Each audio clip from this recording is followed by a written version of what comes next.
Coach, your thoughts on entering this week with your first WAC win under your belt? Well, we should. We got a chance to catch our breath.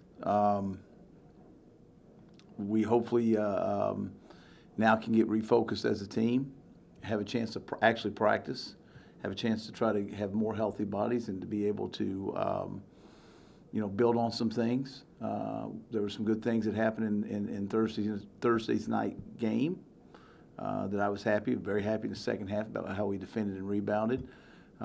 We just got to continue to build on those things. It's the bottom line. We've got to each day get better as a team and not worry about what tomorrow holds or what happened in the past. Because if you live in the past, you're always going to live with the burdens and failures of the past. And so we've got to stay focused on the now. You give your team some time off after the 5 games in 11 days? Yeah, we took Friday off. We did very little on Saturday, just some team stuff, and then we were off yesterday. We're going to get back in the gym here in a little bit and try to get ready for 2 hard games on the road. Tell us about those games, Utah Valley and Dixie State. I can't really tell you about Dixie State. My approach is one game at a time. I can tell you about Utah Valley. They're defending WAC champions regular season. Very well coached. Got great size. They're an older team. They know their identity, which is probably the best compliment I can give them. They know who they are. They know where the ball needs to go. Very, very balanced offensively. Really good job of executing offensively. And then defensively, they don't make many mistakes. So it's a game that we're obviously going to go up and try to disrupt the tempo of the game and keep Big Boy from getting his touches. But they've got more than just one weapon out there. They've got a lot of guys that's played a lot of college basketball. So we got to be prepared for that. Ray, are you with us?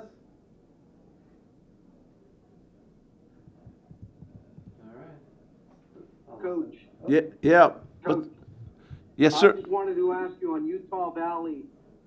Rebounding has been a little bit of a problem for your team.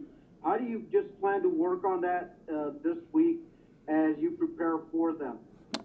Just keep doing the same stuff. We've got to. Our guys know it.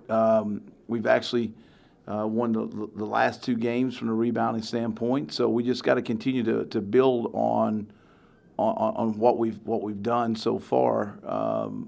Ray, these last couple games is we just keep emphasizing it. Make sure we have the right lineups out there that will rebound.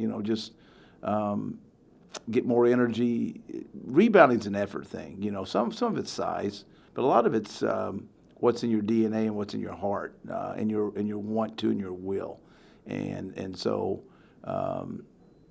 I thought all year we've done some good things. Initial defense, but when you give up an offensive rebound, it's deflating, and so we've been doing that lesser and lesser the last couple games, and going to continue to emphasize it and make sure it's we can hopefully negate the problem, because I can tell you if we don't rebound on the road, we're not going to win.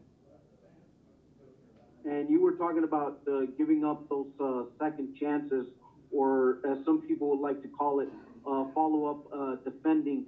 How do you think that your team has approached the follow-up defending to try to just have a one-possession quality chance as opposed to giving up a second, third? Well, it's been the difference in us winning and losing, Ray. To be honest with you, every game we've won, I think we've out-rebounded our opponents. And some of the closer games that we've probably lost, had an opportunity to win. Rebound and margin was right there. The games that we've, you take out the Arizona game, which was the second game of the year. In the second half, that's where we've really gotten hurt with rebounding. The percentages of giving up an offensive rebound, just when you give that up, it's so deflating to your defense, especially when you guys give good effort. And sometimes we're undersized, and just can't come up with it. I've had, Doc has gotten whistled for at least a foul a game on boxing out alone. So sometimes our effort's there and we just can't come up with it. And then sometimes, it's a mentality of toughness. And the last one from me, offensively, what do you just clean up on the offensive front to try to make sure that the result is a positive one in Orem, Utah? Well, we've got to, we're starting to have a little bit of depth as far as practice-wise. So just basically, we've got to settle in on something that the things that we do the most, the best we can do. So we've got to shrink the offensive package down a little bit to where we're doing something well every time and having an opportunity to score get the best scoring opportunity that we can find. And we've there's been times I thought offensively we've been really good. We've been really fast. The other night we had 21 assists and really shared the ball well. Shot a high field goal percentage in the second half. That's got to continue. Sometimes it's just you got to make an open shot. I mean, I think one of our last losses, we had high quality shots, just didn't go in. At SFA, we had some good shots, didn't go in. And so the one avenue that we've got to get better at is it's still the rebounding area. This season has all boiled down to rebounding.